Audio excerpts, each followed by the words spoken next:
La mitología al alcance de todos. A través de la mitología encontramos nuestra propia historia, de dónde venimos y hacia dónde vamos. Soy Tere Flores, es momento de descubrir nuestro propio mito.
Hola amigos, ¿qué tal? Muy buenas tardes. Estamos en el programa La Mitología al alcance de todos. A mí me da muchísimo gusto que nos estén escuchando.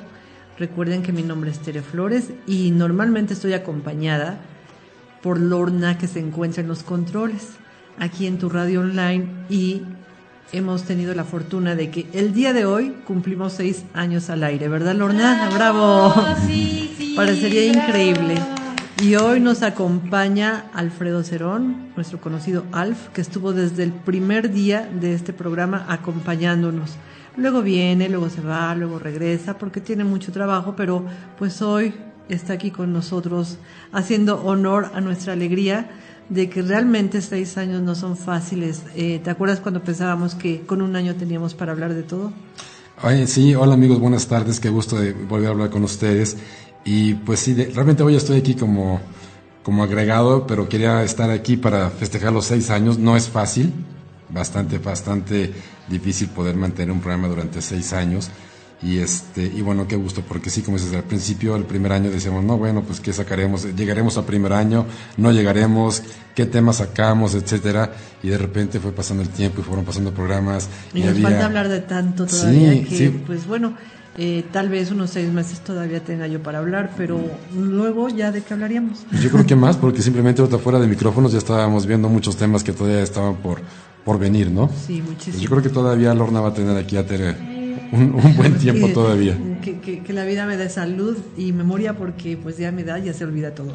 Entonces necesitamos ir ubicando tantas historias y tantos pensamientos. No, pero y muchas recuerden felicidades. Muchas gracias.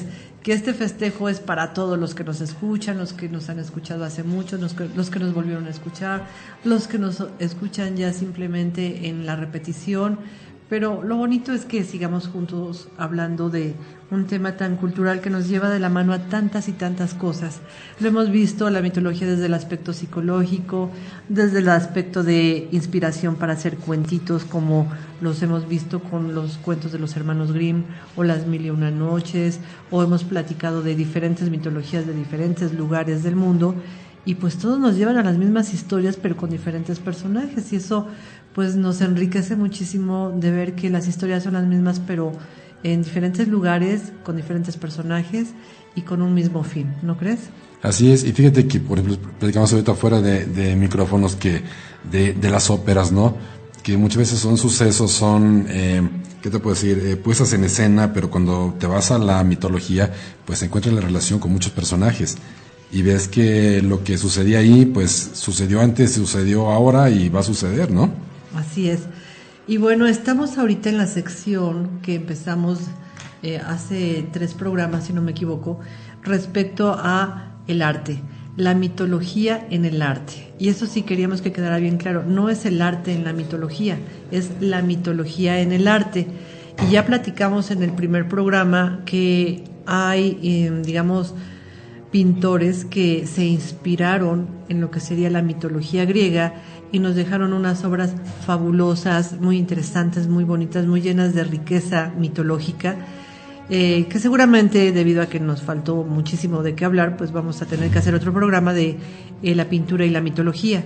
Luego, hace 8 días, hablamos precisamente de la escultura y bueno, de un personaje impactante que es Bernini, y bueno, pues sus esculturas son increíbles. Afortunadamente, Lorna les fue poniendo las imágenes de estas esculturas para observar el detalle. Platicamos del mito, platicamos del escultor, y pues ahora hemos llegado a el tema de el arte, pero el arte en especial la música.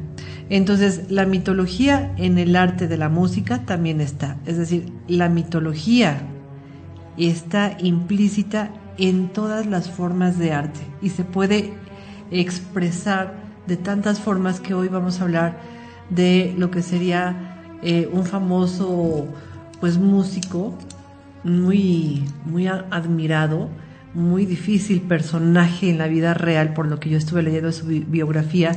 Pues él es Wagner, y con Wagner pues vamos a empezar con estos temas de la ópera. Wagner, fíjense que es un excelente músico.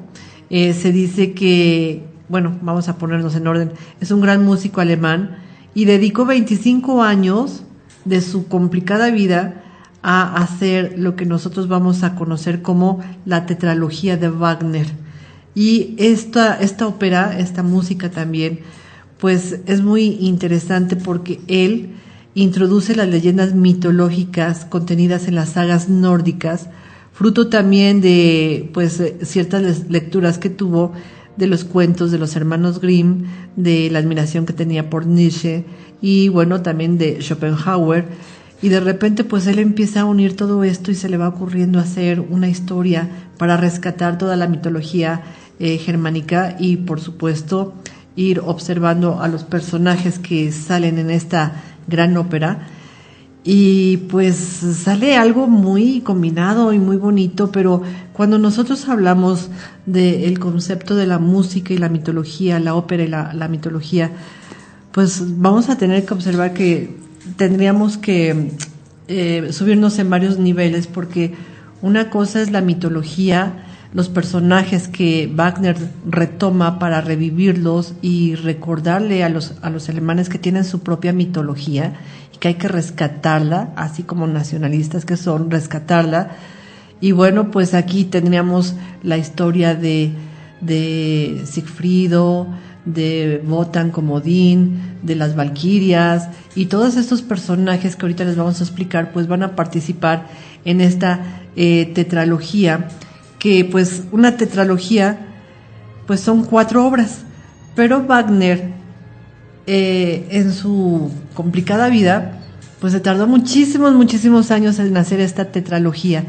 Y lo que les decía, tendríamos que ir a hablar desde la ópera de quién es el autor, qué le inspiraba en ese momento, y después tendríamos que hablar de la música, de los diferentes instrumentos que aparecen en esta obra, de las frecuencias, de las vibraciones, de los músicos que tocan estos instrumentos. Después hablaríamos de los cantantes, después hablaríamos de los lugares donde se presentó esta ópera, luego hablaríamos de las combinaciones y el tiempo que se le dio dependiendo de cada director a la música, ahora sí que a dirigir esta gran sección de 4 obras de Wagner en una sola. ¿Cuánto tiempo se tarda? Puede tardar 2 horas y media, 3 horas y media. Leía yo que dependiendo del director podría ser tan larga o tan corta, y pues que a veces hasta duraría un día para poder expresar la belleza de estas obras de Wagner. Y bueno, vamos a empezar con este tema que es la tetralogía de Wagner. Acuérdense, él es un gran músico alemán. Por supuesto que vamos a ir hablando de su vida, vamos a ir comentando qué cosas sucedieron en su vida como para inspirarse o hacer que esta gran saga de historias de los personajes más importantes pues son precisamente los personajes de la mitología nórdica. Entonces él le llamó a esta obra la tetralogía. Tetralogía quiere decir 4, y son 4 dramas musicales, obvio, con texto y música de Wagner, que tiene como hilo conductor la posesión de un anillo mágico forjado por el Nibelungo Albert, que otorga a quien lo posee el dominio del mundo. Todos sus habitantes, dioses, hombres y nibelungos, están dominados por el deseo de poseer el anillo, excepto el protagonista, que es Sigfrido, un héroe libre de las servidumbres gregarias del poder del oro.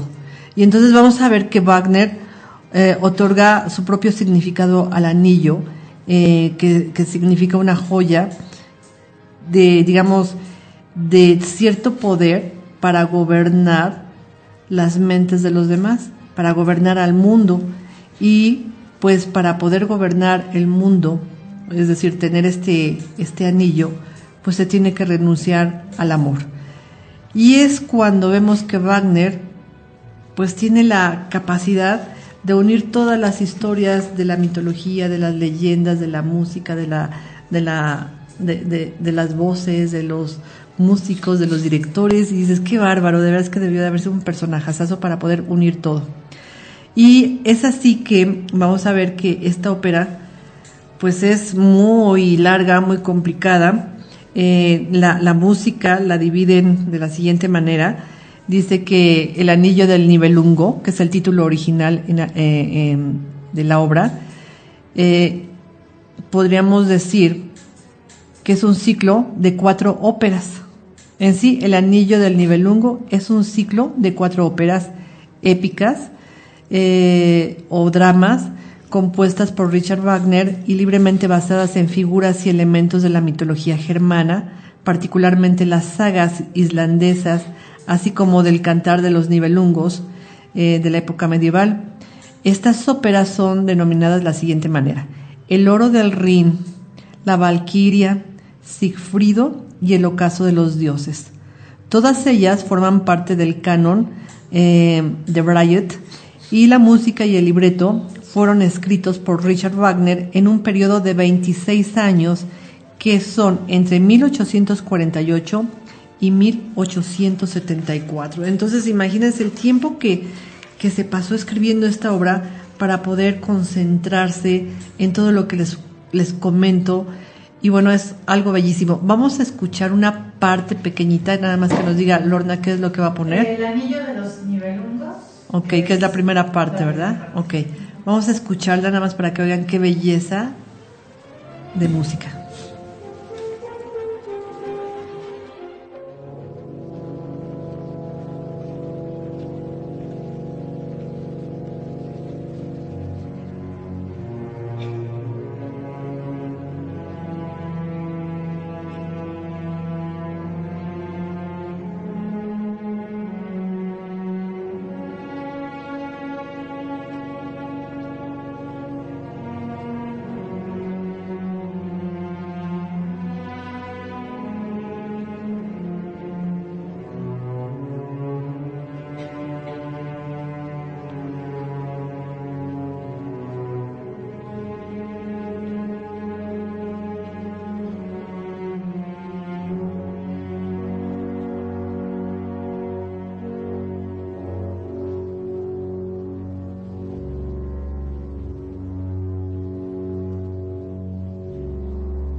Ok, bueno, así como la oyen, así de misteriosa y de profunda, pues les voy a empezar a contar la historia para que más o menos nos vayamos ubicando qué está pasando.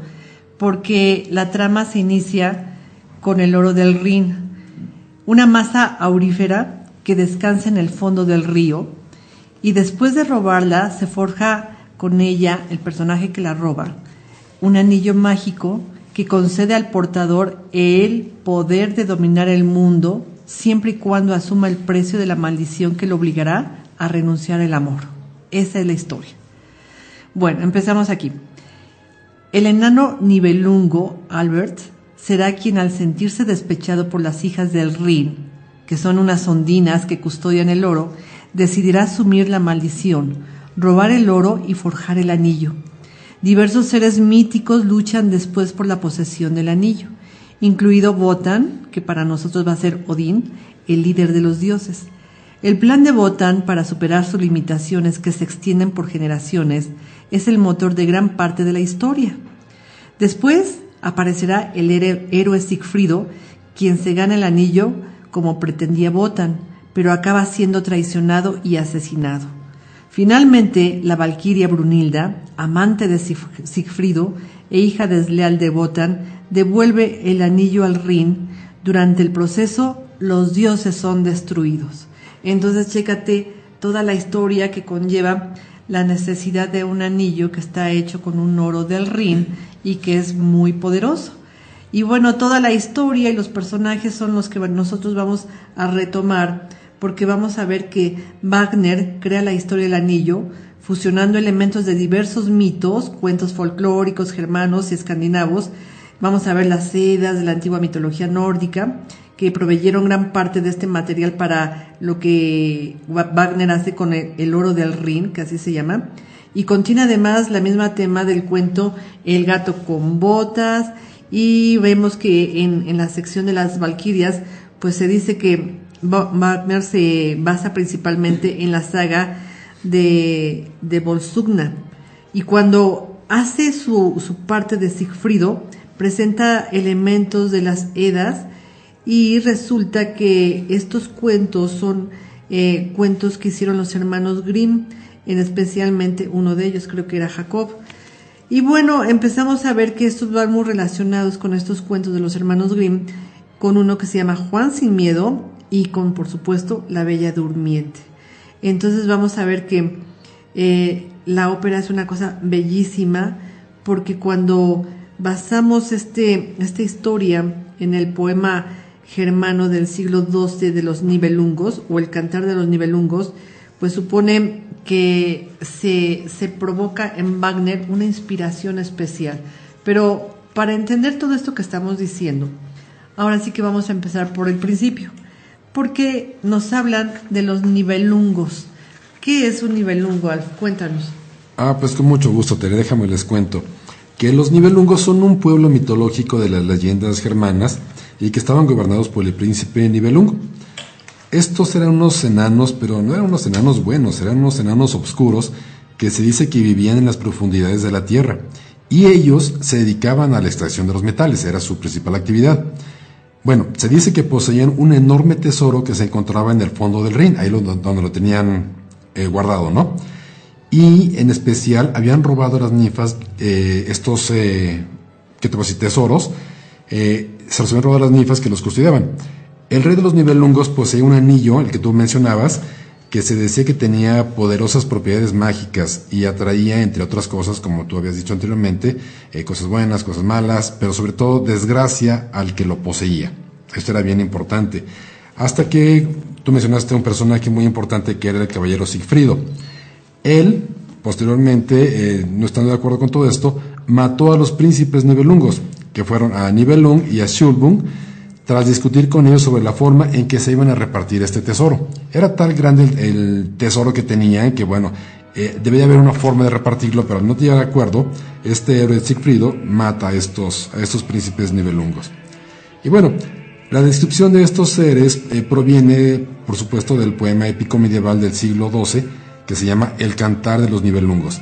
Este poema es de origen germánico y está inspirado en diversos conflictos que azotaron a los reinos francos entre los siglos V y VII. Esto fue más bien durante los siglos XII y XIII. La historia de los Nibelungos fue casi olvidada, se perdió en esos siglos. estamos hablando de que 5 siglos más adelante, ¿no?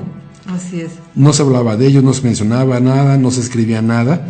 Y bueno, esto fue casi olvidado hasta que se recuperó este tema en el romanticismo del siglo XIX, allá por el año de 1829, con el escritor y filólogo alemán Wilhelm Grimm, de los hermanos Grimm. Él publicó las leyendas históricas alemanas y ahí es donde se recupera un poquito el tema de los Nibelungos. Posteriormente, el compositor Richard Wagner, el que tú mencionabas también hace rato, basándose en estas leyendas mitológicas, compuso un ciclo de 4 óperas, la tetralogía. ¿Cuáles son? Que son El Anillo del Nibelungo, y este está formado por 4, digamos que se subdivide en 4, que es El Oro del Rin, La Valquiria, Sigfrido, este famoso que tú mencionaste, y El Ocaso de los Dioses, que ya es el final de toda la historia de ellos. Muy bien, vamos a escuchar un poquito más de la música. Ahora, ¿cuál nos vas a poner, Lorna? Sigfrido. Sigfrido, vamos a escuchar a Sigfrido.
Bueno, pues ese fue parte de Sigfrido. Acuérdense que estamos hablando de la obra de Wagner, de la tetralogía.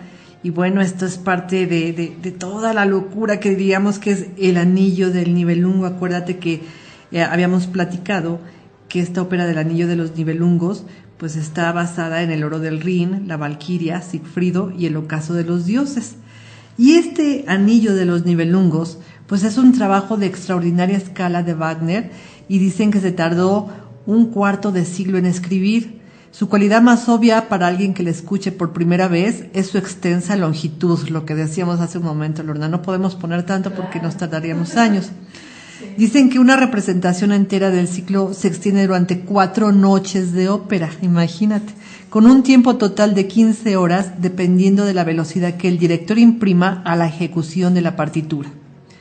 La primera y más corta de las óperas es el prólogo que hace Wagner, se llama El Oro del Rin, que ya lo escuchamos, ¿verdad?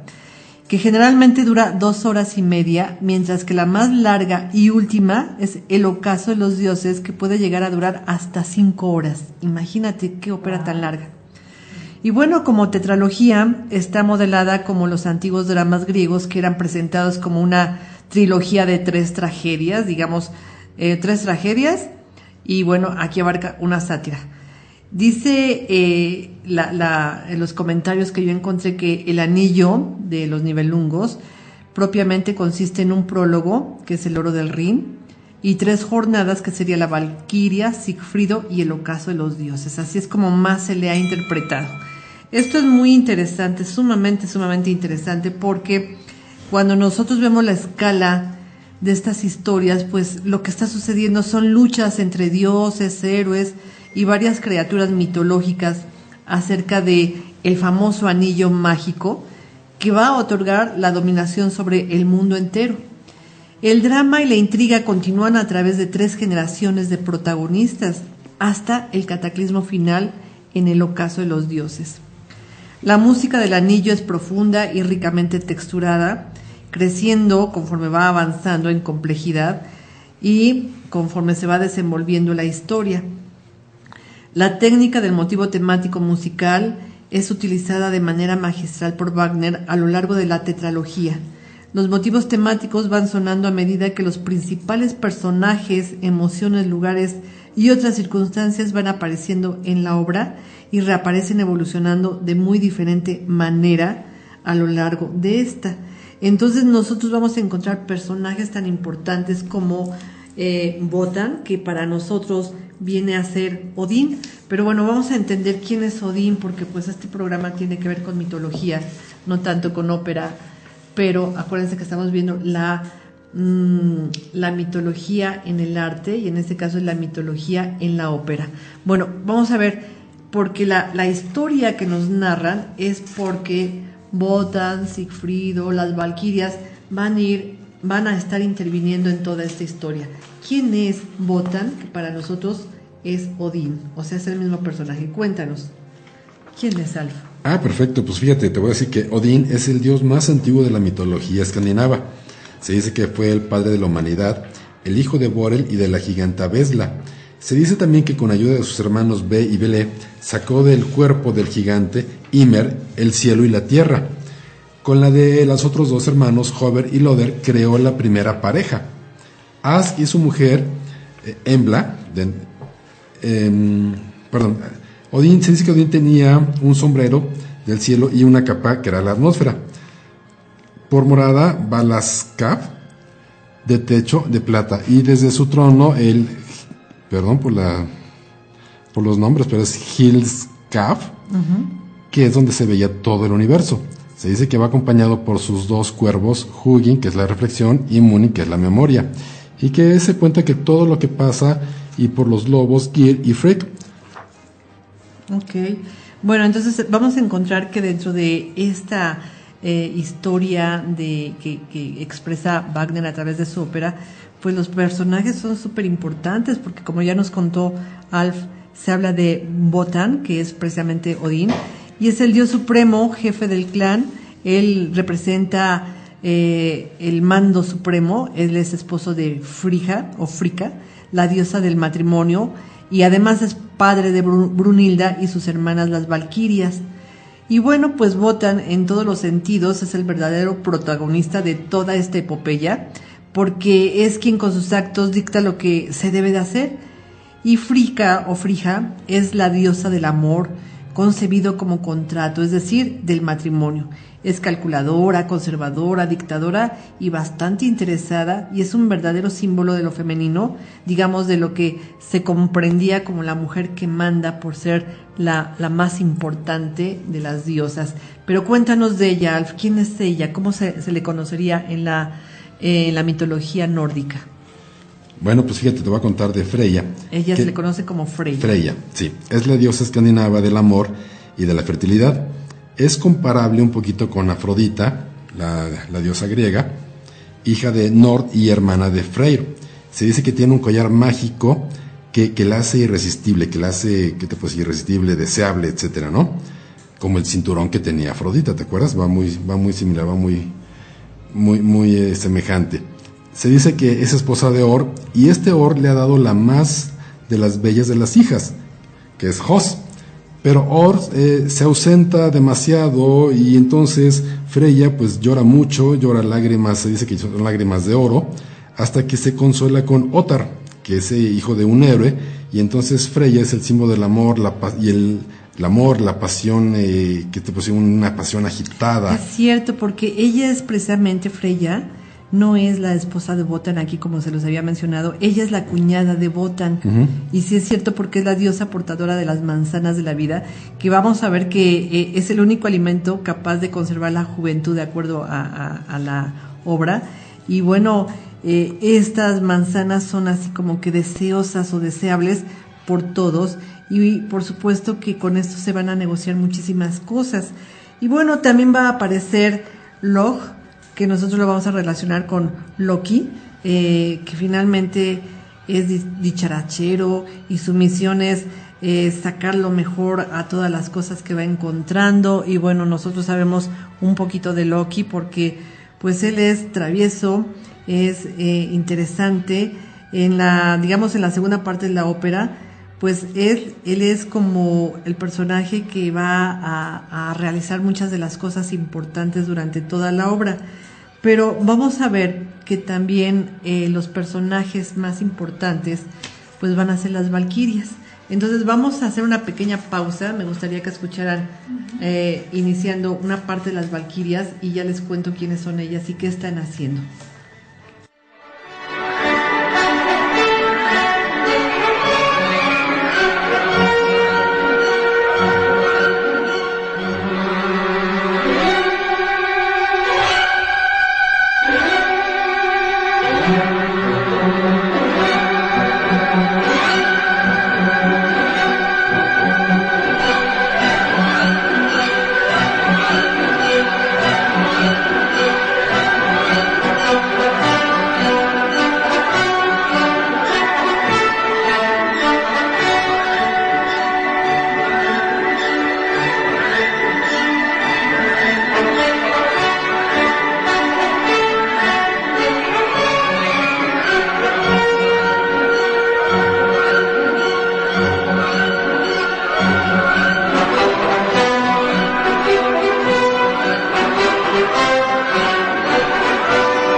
pues ya estamos de regreso. Oyeron la música, qué espectacular, qué sonora, qué intensidad tiene, y son las valquirias.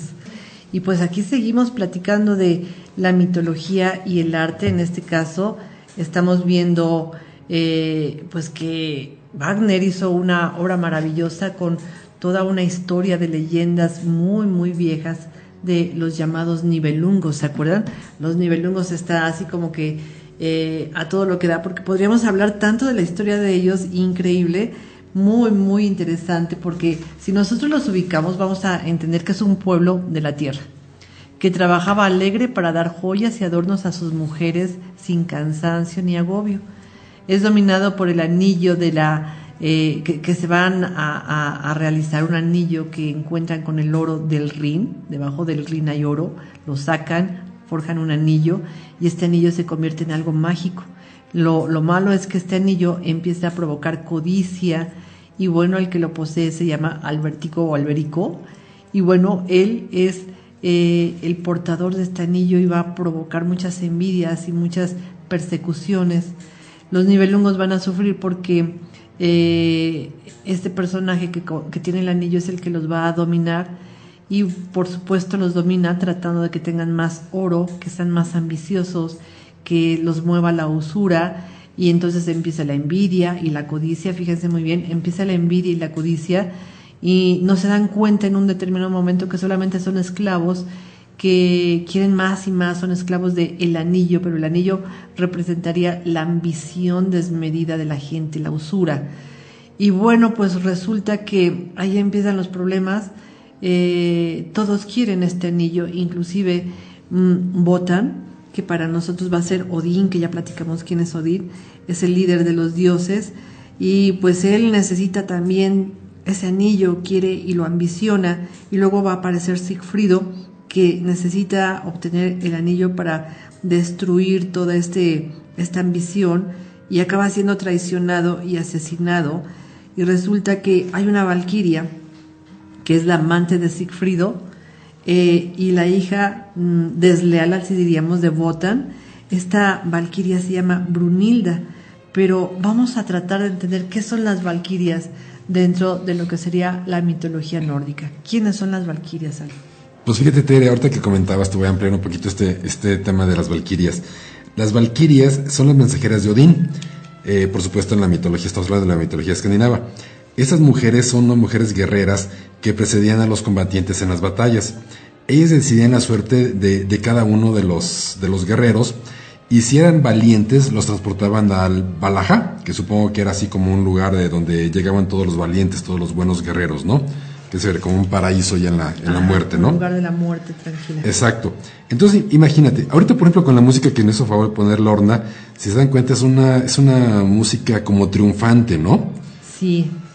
Así la percibí. Ahora imagínense ustedes, amigos, a las valquirias, imagínense a las mujeres a caballo, con una belleza deslumbrante. ¿Como amazonas?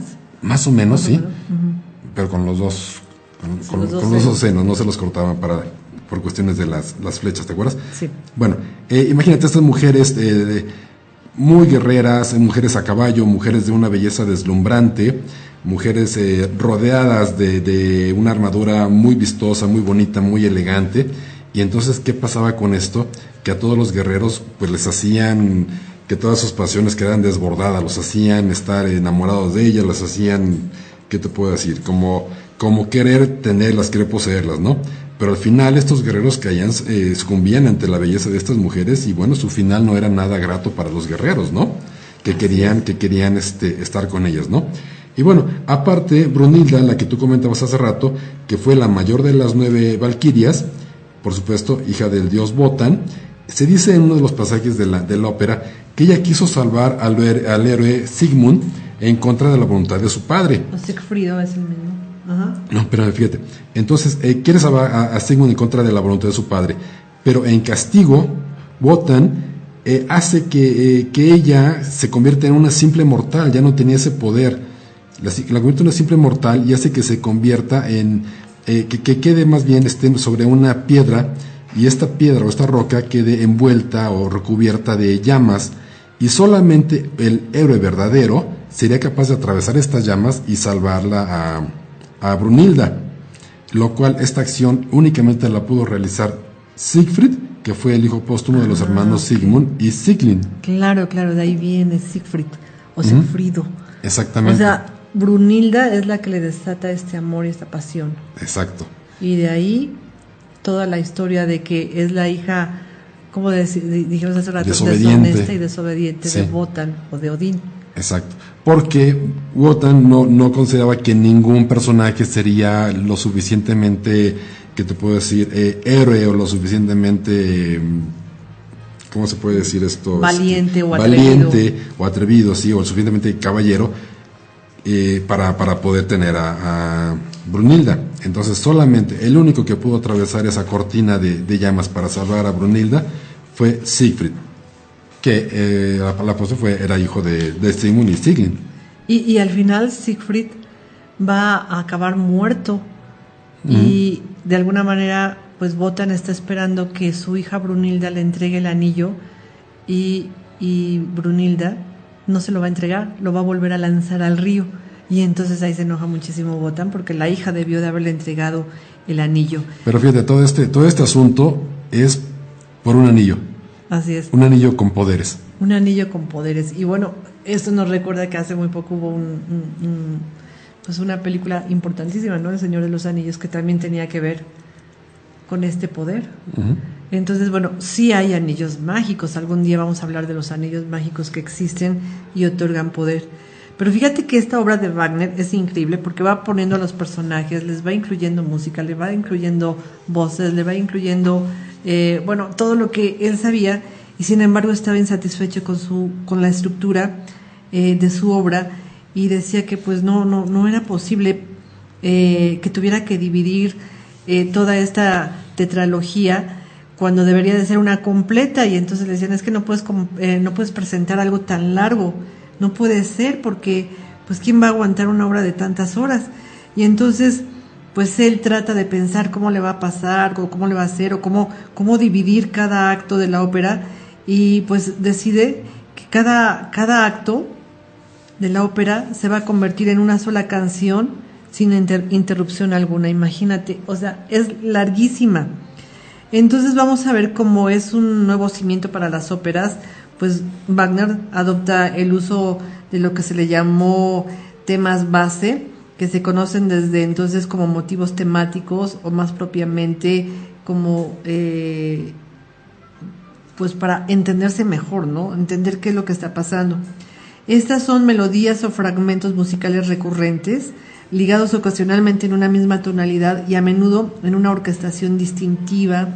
Se denota musicalmente una acción, un objeto, una emoción, cómo entra un personaje, cómo se cambia de un tema a otro, y el caso es que la misma música va presentando la escena y lo que va sucediendo en la escena y los personajes que intervienen. Entonces cuando llegan las valquirias, no sé si Lorna nos podría poner un poquitito más de las valquirias para ver cómo es que llegan con este poder y esta potencia y esta seguridad a combatir, ¿no? Imaginas, sí, imaginas a caballo, imaginas fuertes, bellísimas, relucientes, atrevidas sobre todo. Entonces, bueno, vamos a escuchar un poquitito más de las valquirias.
pues ya las oímos. Entonces, las valquirias se oyen así poderosas, atrevidas, y pues la verdad es que las valquirias son 9 hijas, y son vírgenes, son guerreras, cuyo deber es, según la leyenda, llevar las almas de los héroes muertos al más allá, donde forman una guardia personal del dios Wotan, que para nosotros es Odín, y bueno, a veces toman una forma terrenal de lobo, y a veces trabajan en la creación del poder del mundo terrenal, ayudan a la creación, y es cuando vemos que pues como una de ellas desobedece sus normales actividades o a su padre, y pues trata de conseguir el anillo que, por cierto, Sigfrido quería destruir, porque pues se dio cuenta de que el anillo lo único que provocaba pues era precisamente la avaricia en las condiciones de la humanidad,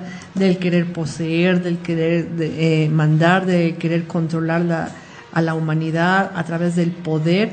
Y pues entonces el anillo que se forjó a través de el oro que sale del Rin, y que pues ha provocado tantos disturbios en la sociedad, tantas guerras, tantas ambiciones, pues alguien tiene que lograr que ese anillo desaparezca, y pues ese va a ser Sigfrido.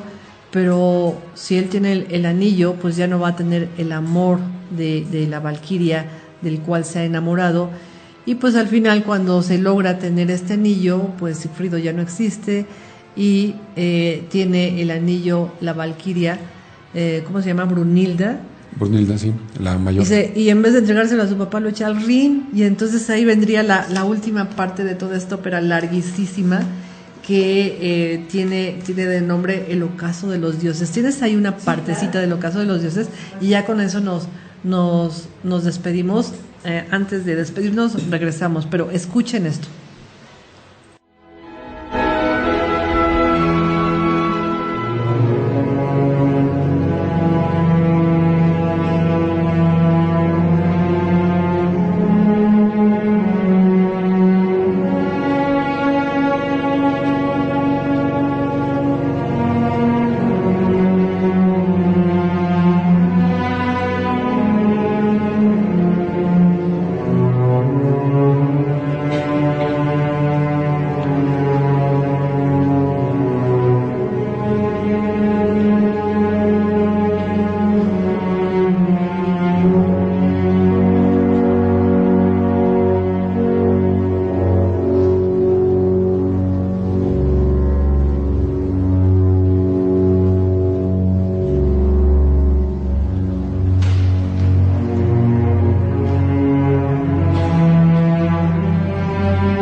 más tenue, más suave, porque pues resulta que Brunilda al haber visto cómo muere su amor y destruye todo el poder tanto de la ambición de los seres humanos como de los dioses, pues se da cuenta que hay algo superior a eso, que es el amor, y observa que está embarazada. Entonces tendrá un hijo que también se llamará Sigfrido, y entonces él pues va a unir la divinidad con los humanos desde un aspecto en donde el amor triunfa y evaden todo lo que sería la ambición. Entonces cuando Sigfrido la rescata de esa cortina de humo, ella vuelve a ser vuelve a tener sus poderes, deja de ser mortal. Así es. Y el asunto es que el amor triunfa. Claro, después de haber luchado, de haber combatido, de ver quién tiene más, quién puede más, los dioses se ponen al tú por tú con los humanos pues tratan de demostrar que son tan poderosos como los dioses, y pues viene la tragedia, ¿no? Y hemos visto que la música es muy intensa y muy poderosa. Muy contrastante, ¿no? Así es. Bueno, amigos, vamos a decirles adiós, y dentro de 8 días vamos a seguir platicando de la mitología en el arte. Vamos a regresar con la pintura porque, como se sabrán, nos quedaron una infinidad de obras de arte para mencionar la inspiración basada en la mitología. Bueno, pues muchas gracias, Lorna, muchas gracias, Alf, y vamos a continuar con nuestras investigaciones. Gracias y hasta pronto.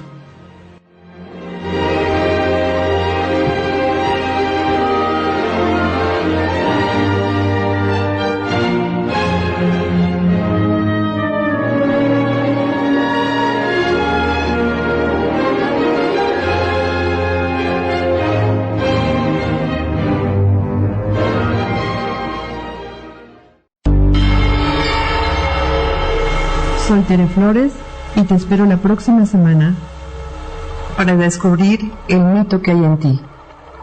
Conoce más de mitología en albedo.astrología@gmail.com o en Facebook albedo.astrología.